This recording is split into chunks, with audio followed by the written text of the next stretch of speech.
어느 교회에 목사님께서 새로 부임을 하셨습니다. 부임하시던 첫 주에 교인들을 상대로 겸손하여 서로를 섬기라라고 하는 제목을 가지고 아주 열정적으로 설교를 하셨습니다. 교인들이 목사님의 설교를 듣고 많은 감동을 받으면서 생각을 하기를, 야, 우리가 목사님 참 잘 뽑았다, 설교 잘하는 목사님이 와서 너무 좋다라고 교인들이 이렇게 이야기를 했습니다. 그런데 다음 주일에 이 목사님께서 똑같은 본문과 똑같은 제목을 가지고 토시 하나 다름이 없이 똑같은 설교를 하셨습니다. 이 설교를 듣고 교인들이 굉장히 당황했죠. 그러면서도 속으로 생각하기에 목사님에게 무슨 특별한 사정이 있었나 보다 라고 생각들. 왜요? 소리가 좀 안 더우시면 줄이셔도 돼요. 끄셔도 되고.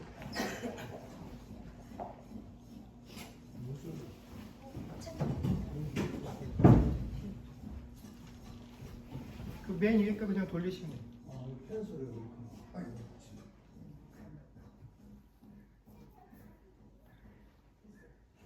그래서 두 번째 똑같은 설교를 듣고 나서 똑같은 설교이긴 하지만 워낙 그 설교를 듣고 감동들을 받았기 때문에 좋은 설교니까 한 번 더 들었다 치자 하고 이해하고 넘어갔습니다. 그런데 그 다음 주에 목사님께서 또 똑같은 본문을 가지고 똑같은 제목으로 글자 하나 안 틀리고 똑같은 설교를 하셨습니다. 세 번째 똑같은 설교를 듣고 나니까 교인들이 화가 나기 시작하죠. 그래서 뒤로 돌아서서 목사님을 비난하고 흉을 보기 시작했습니다. 그래서 장로님들 몇 분이 목사님을 찾아가서 목사님에게 조심스럽게 이야기를 했죠. 목사님, 아무리 좋은 설교지만 3주째 똑같은 설교를 하시면 어떤 교인도 그 목사님의 설교에 은혜 받을 수 없습니다 라고 얘기를 하면서, 목사님 왜 그렇게 하셨습니까? 라고 물었더니 목사님이 그 질문에 뭐라고 대답을 하셨냐면, 자기가 처음 이 교회에 와서 첫 설교로 서로 겸손해서 섬기자라는 제목으로 설교를 했는데, 그 설교를 하고 한 주간 동안 교인들을 봤는데 내가 그렇게 설교했으면 또 누구도 겸손하지 않고 누구도 서로 섬기는 모습을 보지 못해서 또 그 설교를 했다라는 것입니다. 그래서 두 번째 설교를 하면서 두 번씩 했으니까 이제 좀 겸손해지고 이제 서로 섬기겠지 했는데, 그 다음 주에도 그 설교를 들었던 사람들의 변화가 하나도 없었기 때문에 세 번씩이나 같은 설교를 했다라는 것입니다. 그러면서 자신에게 따지러 온 그 장로들에게 뭐라고 대답을 하셨냐면, 하나님의 말씀을 듣고 그 말씀대로 행하지 않는다라고 한다면 도대체 말씀을 듣는 의미가 무슨 의미가 있냐, 무슨 소용이 있느냐라고 대답을 해서 돌려보내셨다라는 것입니다. 근데 이 이야기가 설교자들에게 있는 유명한 예화예요. 근데 사실 이 이야기가 진짜 있었던 일에서 나온 예화인지 아니면 만들어진 예화인지는 저도 잘 모르겠습니다. 그렇지만 어쨌든 간 이 예화가 설교를 하는 저에게도, 설교를 듣는 여러분 모두에게도 많은 것들을 생각하게 하는 그런 예화라고 생각을 합니다. 우리는 말씀 좋은 것을 되게 중요하게 여깁니다. 그래서 우리 교회 목사님이 그래도 되도록이면 말씀을 잘 전하는 그런 설교자였으면 좋겠다라는 그런 기대들을 가지고 있습니다. 그런데 여러분, 우리가 말씀 잘 전하는, 좋은 말씀을 전하는, 좋은 설교를 하는, 설교 잘하는 그런 목회자들을 기대하는데, 그럼 우리가 기대하고 있는 좋은 설교란 도대체 무엇을 가지고 좋은 설교라고 이야기를 할까요? 우리가 어떤 사람을 보면서 야, 저분 참 좋은 설교자다, 설교를 잘한다라고 말할 때 우리는 어떠한 기준들을 가지고 저 설교가 좋은 설교고 이런 설교를 하는 설교자가 참 훌륭한 설교자다라고 우리가 평가를 하는 것일까요? 아마 많은 분들이 그 설교자, 목사가 전하는 그 설교를 들으면서 그 목사의 설교를 통해서 감동을 받기를 원합니다. 그래서 그 설교를 듣는 내내 내가 그 마음에 격려가 되고 또 위로가 되고 힘이 되고, 내가 살고 있는 오늘날의 이 모습에 대해서 피곤하고 지쳤을 때 칭찬이 되어진다라고 생각을 받으면 그 설교에 감동을 받죠. 그래서 사실 저는 설교자로서 교인들이 제 설교를 들었을 때 이 설교를 통해서 이런 것들을 회복하고 느낄 수 있는 것이 참 필요하다라고 생각을 합니다. 사실 청중에게 설교로 감동을 준다는 일이 쉬운 일이 아니에요. 근데 설교하는 저의 입장에서는 여러분들에게 감동을 주는 것도 중요하지만 이 설교가 감동을 준다라는 것이 전하는 저에게나 듣는 여러분들에게 스스로 큰 올무가 될 수 있다라는 그 걱정을 늘 하면서 설교 준비를 하게 됩니다. 요즘은 그 인터넷을 통해서 그 사람들의 생각을 빨리빨리 전하는 것이 유행이죠. 요즘 그래서 드라마 같은 거 봐도 드라마 한 회가 끝나고 나면 어떻게 되냐면 그 게시판에 보면 오늘 시청한 드라마가 연기자들의 연기는 어땠고 내용은 어땠고 뭐가 어떻고 잘된 것 잘못된 것들을 시청자들이 그 게시판에 글을 쭉 답니다. 그래서 그 연출을 한 감독이나 혹은 드라마에 출연했던 그 출연자들이 그 게시판에 있는 글들을 보면 자기가 잘못한 것 하나하나 잘한 것 하나하나를 시청자들이 다 게시해서 올려놓기 때문에 만약에 그 글들이 나를 칭찬하고 내가 한 연기를 칭찬하고 또 더 잘할 수 있도록 용기를 주는 내용이라고 하면 그런 글들이 참 위로가 되고 힘이 되겠지만 반대로 내가 한 것에 대해서 트집을 잡고 험담을 하는 것이라고 한다면 그 게시글의 글을 보면서 굉장히 디프레스가 될 겁니다. 그래서 많은 사람들이 이 드라마를 보면서 내용이 뭐가 잘못되었다거나 연기력이 떨어진다거나 이런 계속 글을 하면 결국은 연기자도 이 연출을 하고 있는 사람도 이것들을 보고 판단하는 사람들의 마음에 맞추기 위해서 처음에 의도했던 것들과는 다르게 이것을 보고 있는 사람들의 마음을 움직이게 하기 위해서 내용들을 계속 수정하는 과정들을 거치게 되다 보면 원래 이 드라마를 했었던 그 의도에서 벗어날 수 있다는 것이죠. 그래서 이 설교가 그렇게 될 수 있다는 것입니다. 한번 목사가 됐던 그 설교에서 사람들이 감동을 받게 되면 오늘 그 설교의 내용으로 내가 위로를 얻고 힘을 얻었다고 한다면 다음 주에도 우리 목사님께서 이러한 내용을 가지고 나에게 위로와 힘과 격려를 줄 것이다라고 생각을 할 것입니다. 또 그냥 목사님의 설교를 듣고 목사님 설교에서 은혜를 받았어요. 오늘 목사님 설교 너무 좋았어요 라고 회중들이 그렇게 반응을 해주면 목사님 마음은 너무 좋죠. 근데 내가 이러한 내용을 했더니 사람들이 은혜를 받고 좋다고 한다라고 한다면 그 다음부터 목사님은 항상 그런 내용을 담은 설교를 할 수밖에 없다라는 것입니다. 어떻게 하면 사람들의 마음을 더욱더 감동을 주고 그 사람들이 내 설교에 대해서 칭찬하고 좋았다라는 평을 하는 그런 설교를 할 것인가를 더욱더 목사님이 고민하게 된다라는 것이죠. 그런데 이것은 설교를 전하는 우리가 설교를 듣는 그 궁극적인 목적에서 크게 벗어나는 것입니다. 왜냐하면 설교라는 것은요 듣는 사람들의 마음에 감동을 주기 위해서 하는 것이 아니기 때문에 그렇다라는 것입니다. 여러분 오해하시면 안 됩니다. 감동을 주거나 감동을 받는 것이 잘못됐다라는 것이 아니라 그런 것이 있어서는 안 된다라는 것이 아니라 감동을 받는 것이 설교의 궁극적인 목적이 아니다라는 것입니다. 여러분 오늘 본문을 보면 야고보서가 뭐라고 얘기를 하냐면 모든 더러운 것과 넘치는 악을 내버리고 너희 영혼을 능히 구원할 바 마음에 심어진 말씀을 온유함으로 받으라 라고 이야기하고 있습니다. 여기서 야고보 사도가 말하는 모든 더러운 것과 넘치는 악이라는 건요 우리가 오늘 말씀을 읽기 전까지 이 1절부터 20절까지 해서 야고보 사도가 지적했었던 내용들입니다. 시험을 당할 때 온전히 기쁘게 여기지 못하는 것, 인내를 온전히 이루기 위해서 하나님께 지혜를 구하지 아니하는 것, 하나님 앞에서 두 마음을 품는 것, 낮아지지 않고 높아지려고 하고 그 입술에 자기 자랑만 품고 살아가는 것, 또 자기 욕심에 스스로 미혹되어서 어떻게 해요? 시험에 빠져드는 것, 이 모든 것들을 행하고 있는 것이 오늘 말하고 있는 모든 더러운 것과 넘치는 악이다라는 것입니다. 그러면서 뭐라고 이야기합니까? 이것을 내버리라고 야고보 사도가 이야기를 합니다. 그리고 그 뒤에 이어서 너희 영혼을 능히 구원할 바 마음에 심어진 말씀을 온유함으로 받으라 라고 이야기하고 있다는 것입니다. 너희의 그 잘못된 행실, 너희 마음속에 악한 것들은 다 내버리고 너희 마음에 너희가 원하지 않았지만 예수 그리스도께서 복음을 통하여 심겨준 그 복음의 말씀을 어떻게 해요? 온유함으로 받으라 라고 요구하고 있다는 것입니다. 그래서 야고보 사도는 우리에게 두 가지를 요구합니다. 너희 행실에 나쁘고 악한 것들을 버리고 너에게 전해진 그 말씀을 어떻게 해요? 받으라 라고 요구하고 있다는 것입니다. 그래서 야고보 사도는 우리가 예수만 믿으면 이 악한 것들, 야고보 사도가 지적했던 이 나쁜 것들이 예수 믿으면 다 사라진다라고 이야기하지 않습니다. 우리가 이제 예수 믿으니까 예수님께서 우리 안에 들어오셔서 이 모든 것들을 예수님께서 다 밖으로 끄집어 던져버리실 것이다라고 이야기하지 않습니다. 예수님께서 들어오셨으니 이제 우리 안에 있었던 이 악한 것들을 내어버리는 것이 누구의 일입니까? 우리의 일이다라는 것입니다.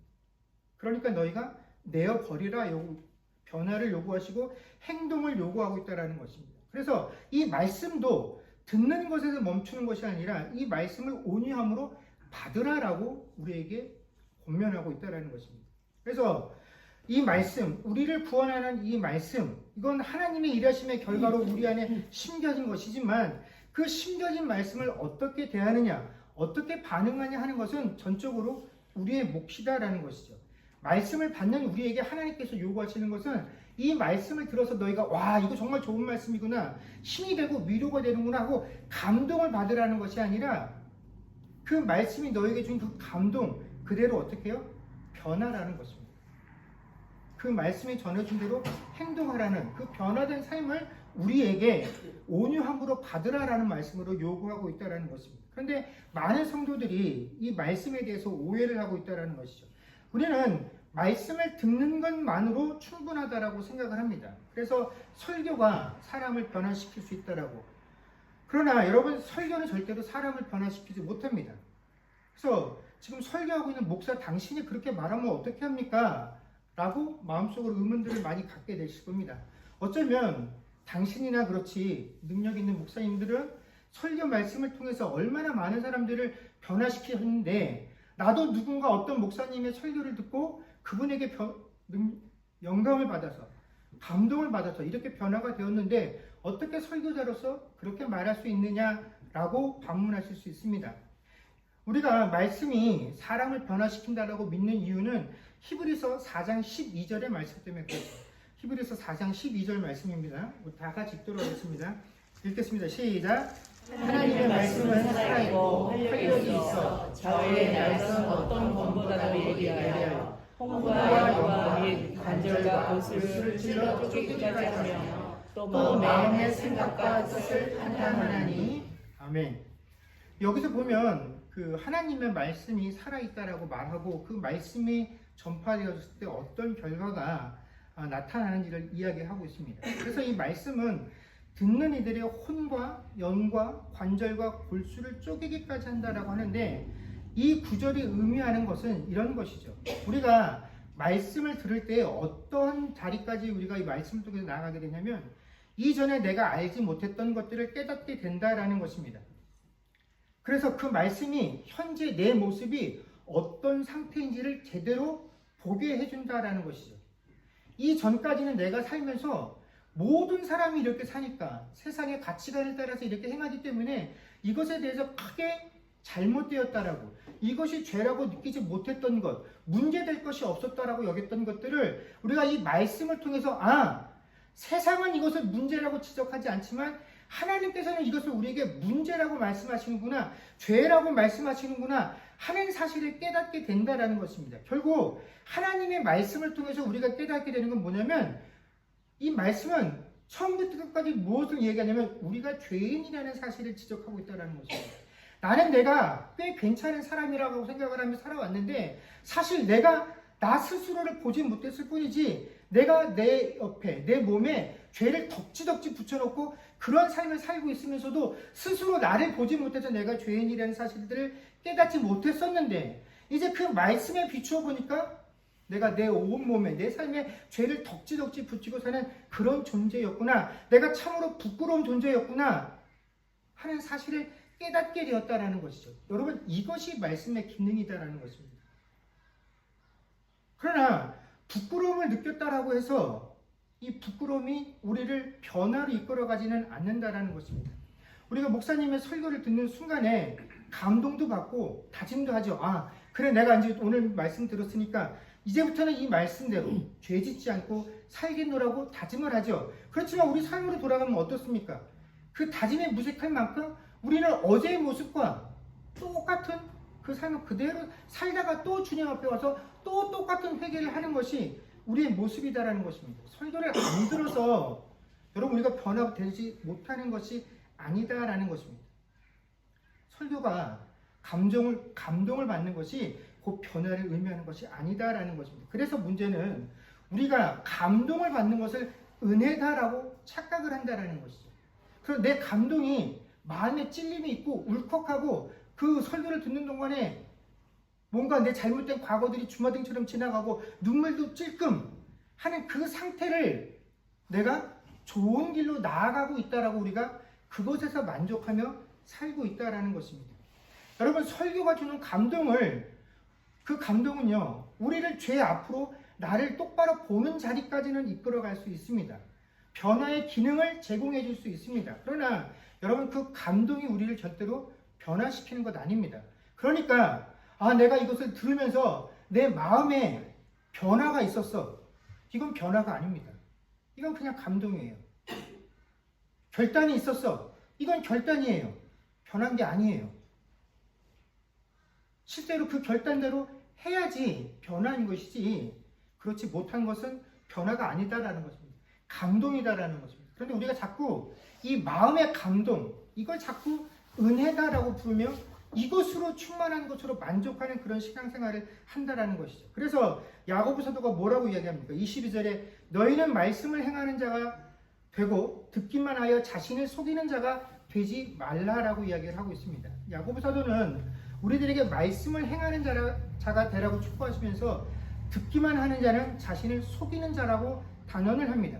그리고서 23절에 누구든지 말씀을 듣고 행하지 아니하면 그는 거울로 자기의 생긴 얼굴을 보는 사람과 같아서 제 자신을 보고 가서 그 모습이 어떠했는지를 곧 잊어버리거니와 라고 이야기하고 있습니다.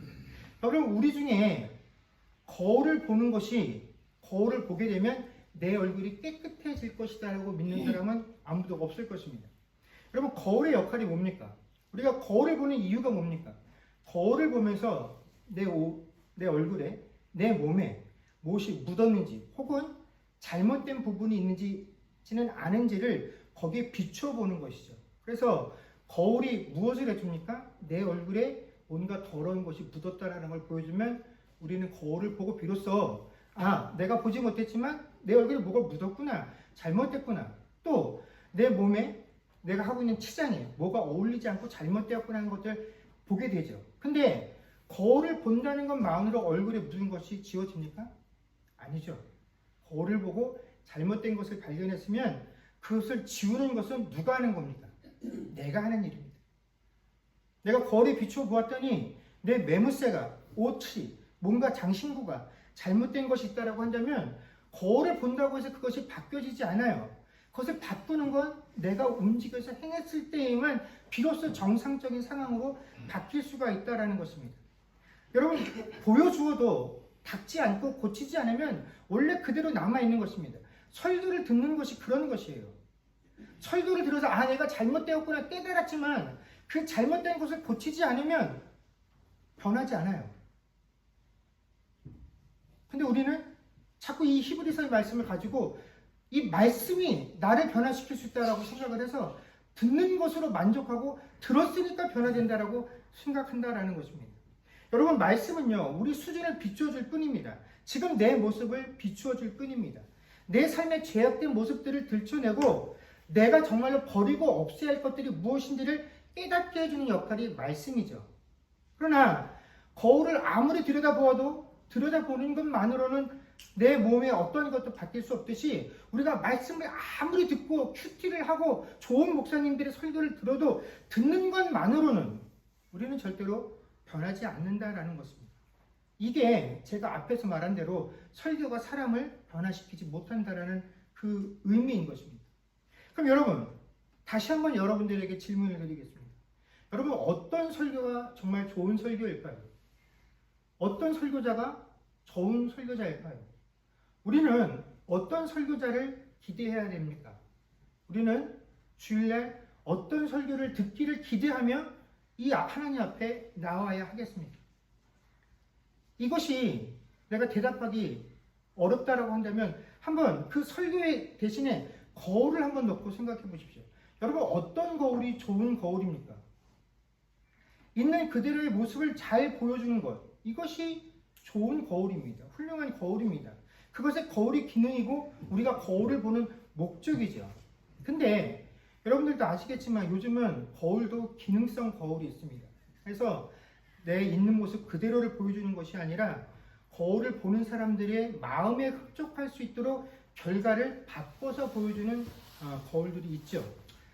저희 딸 방에 가면 전신 거울이 하나 큰 게 있는데 그 거울을 보면 어떤 효과가 나타나냐면 그 사람보다 날씬하게 보입니다. 그리고 키도 커 보이게 보이는 그런 거울이 있습니다. 저희 딸이 지금은 집에 없지만 항상 그 거울 앞에서 옷 입고 학교를 갔었는데 그 거울 앞에 있으면 원래 내 모습보다 훨씬 날씬하고 크게 보여주죠. 근데 날씬하고 키 크게 보이는 것은 내가 되고 싶은 모습인 것이지 원래 내 모습이 지금 내 모습이 아니다라는 것이죠. 여러분 설교 역시 마찬가지다라는 것입니다. 설교는요, 여러분들이 들었을 때 여러분들에게 좋은 감동을 주는 것이 좋은 설교가 아닙니다. 내가 원하는 것을 약속해주고 보장해주는 것이 좋은 설교가 아닙니다. 예수 믿으면 모든 어려움이 해결될 것이라고 약속해주는 것이 좋은 설교가 아닙니다. 여러분 성경은요, 예수 믿으면 복 받는다라고 우리에게 말씀하지 않습니다. 누가 예수 믿으면 잘 된다고 했습니까? 성경 어디에 그런 구절들이 있습니까? 그럼에도 불구하고 우리는 그 내용을 철석같이 믿으며 살아가고 있다는 것입니다. 왜냐하면 그게 내가 듣고 싶은 내용이기 그렇다라는 것입니다. 내가 듣고 싶고 내가 보고 싶은 이야기를 들려주는 것은요, 그런 설교가 좋은 설교냐 나쁜 설교냐를 논할 수도 없는 것이에요. 여러분 그건 설교가 아닌 거예요. 그래서 이건 좋은 설교다 나쁜 설교다라고 평하는 것 자체가 잘못된 것입니다. 왜냐하면 야고보서도가 오늘 우리에게 말씀해 준 것처럼 하나님께서 우리에게 심겨주신 말씀, 그 말씀 안에는요 이런 내용이 들어있지 않기 때문에 그렇다라는 것입니다. 그런데 하나님께서 우리에게 허락하신 적이 없는 그 말씀의 내용들을 붙잡고 이것들을 가지고 설교를 하면서 이게 좋은 설교냐 나쁜 설교냐 논하는 것 자체가 맞지 않는다라는 것이죠. 설교는 그런 것이 아니기 때문에 그렇다라는 것입니다. 하나님께서 우리에게 주셨던 이 복음에는 그런 것이 없기 때문에 이런 것들을 논하는 것은 설교 자체에 성립이 되지 않기 때문에 그렇다라는 겁니다. 그래서 야고보 사도는 성경 말씀대로 산다라는 것이 어떤 것이냐면 말씀을 듣는 것에서 그치는 것이 아니라 말씀을 실천하는 것이 말씀대로 사는 것이다 라고 이야기를 하면서 신자의 복은 정말로 신자의 복이라고 하는 것은 그 말씀을 듣는 데서 그치는 것이 아니라 그 행함 속에서 복을 받는다라고 우리에게 말씀해 주고 계십니다. 그래서 저는 개인적으로 그 말씀을 우리 삶에 적용한다라고 하는 이 표현을 별로 좋아하지 않습니다. 반대로 어떻게 해요? 말씀에 우리의 삶을 적용해야 한다라고 저는 개인적으로 생각을 합니다. 왜냐하면요, 우리가 우리의 삶이 기준이 되면 사람들은 어떻습니까? 내 삶을 정당화할 수 있는, 내 삶이 잘 되어야만 하는 그 말씀들을 성경에서 따갖고 와요. 그래서 내 삶을 내 스스로 위로해 주게 됩니다. 무엇이 잘못됐는지를 생각하려고 하지 않아요. 그래서 내 상황이 중심이 되면 말씀을 나를 정당화시키는 도구로 전락해 버린다라는 것입니다. 그러나 여러분 말씀이 기준이 되면 어떻게 됩니까? 나의 상황과 상관없이 내 처지와 상관없이 그 말씀이 이루어지도록 간구하게 되기 때문에 여러분 우리는 그 말씀이 기준이 되어서 내 삶을 그 말씀대로 쫓아가려고 해야지 내 말씀 속에 내 삶 속에 말씀을 끌어들여와서 적용하려고 하면 안 된다라는 것입니다. 그래서 이런 경우가 대표적인 것이죠. 예수님께서 내 이웃과 내 이웃을 내 몸과 같이 사랑하라고 말씀을 주셨지만 여러분 이 말씀을 들었던 서기관과 바리새인들은 뭐라고 반응합니까? 그렇다면 누가 내 이웃입니까? 라고 그 이웃이 어떤 사람인지 그 자신의 상황들을 따지려고 든다라는 것입니다. 그래서 그 말씀대로 살기를 원하는 것이 아니라 내 상황을 우선시해서 그렇다면 그 말씀대로 하기 위해서 도대체 내 이웃을 누구라고 규정해야 됩니까? 라는 문제로 이 상황들을 끌고 가게 된다라는 것이죠. 그래서 자기 상황이 먼저인 사람은 주님께서 우리에게 주시던 말씀대로 사는 것이 목적이 아니에요. 어떻게 내 삶을, 내 결정을 정당화할 것이냐 하는 것으로 말씀을 끌고 와서 쓰게 된다라는 것입니다.